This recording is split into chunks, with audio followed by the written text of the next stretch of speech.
I'll ask first, since we learned about it at All-Star Weekend, did you do a lot of sprinting during this break? I did sprinting when Christy made me sprint.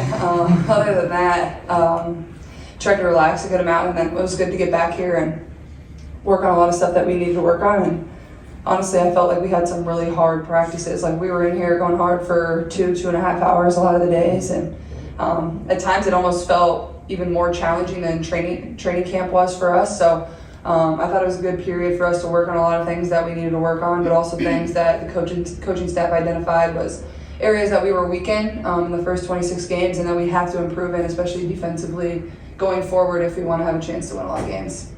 Christy also mentioned that you guys kind of grew a lot closer as a team in terms of team chemistry. Do you feel that at all from this break?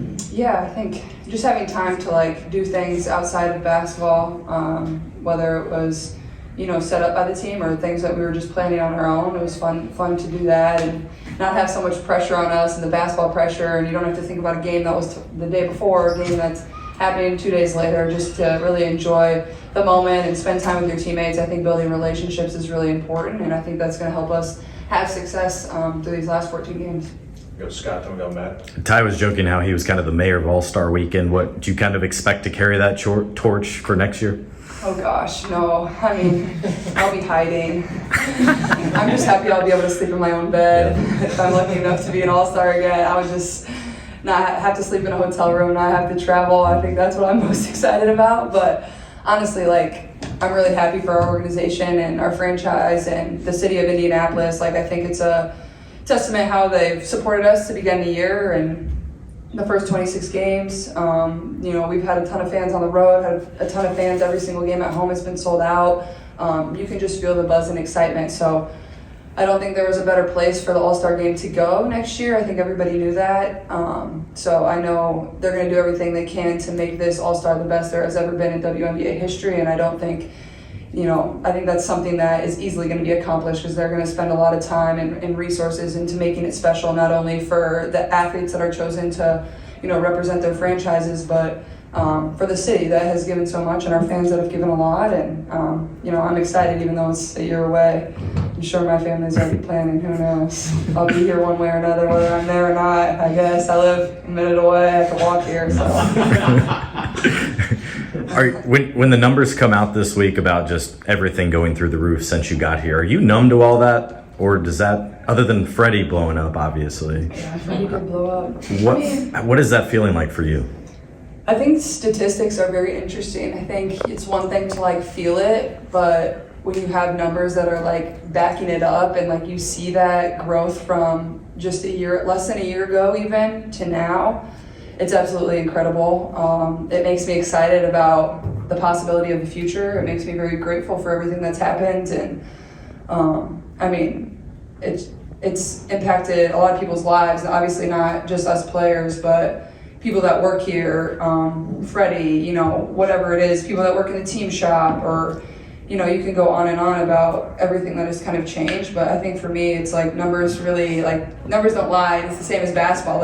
Numbers don't lie, film doesn't lie. It's the same for how much growth our franchise has had over the course of the last year. So it makes me really happy. And some of those stats are really funny, like hot dog sales and Freddie appearance, people wanting Freddie to come and show up at whatever it is. I mean, we might have to get more Freddies, I guess, honestly. I don't know. There's a mini Freddie. I like mini Freddie. Mini Freddie just shows up randomly every 10 games. It's you never know when he might show up, and then mini Freddie is suddenly on the court for a game. So maybe he'll be there tonight. I don't know. Who knows?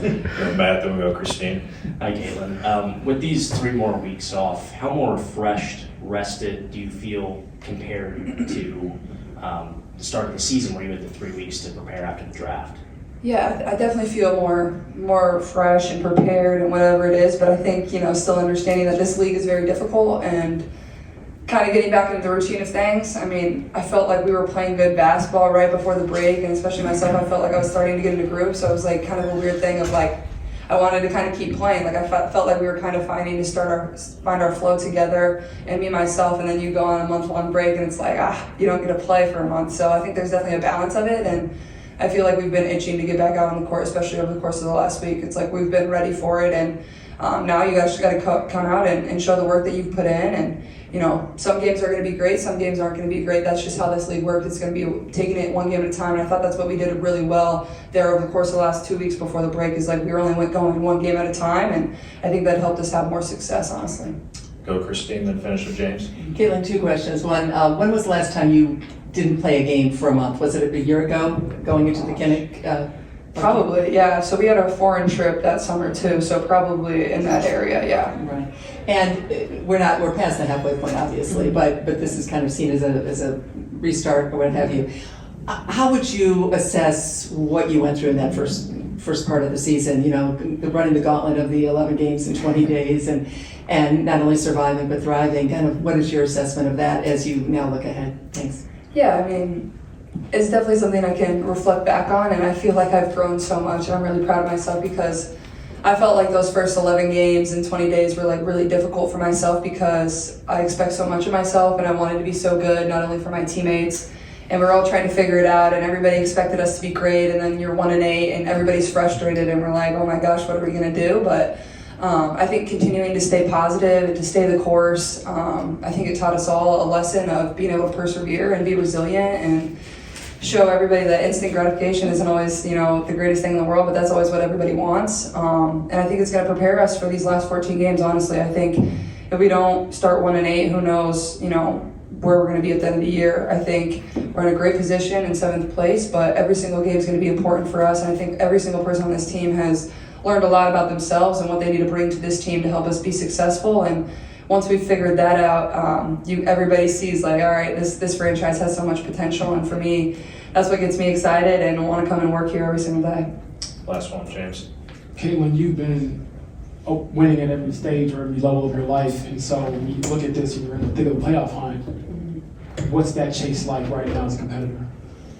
Yeah, it gets you excited. I think if a lot of people at the beginning of the season, like we're 1-8, and if people thought we were going to go to the break at 7th place, a lot of people would have thought you were lying. I probably would have thought you were lying too.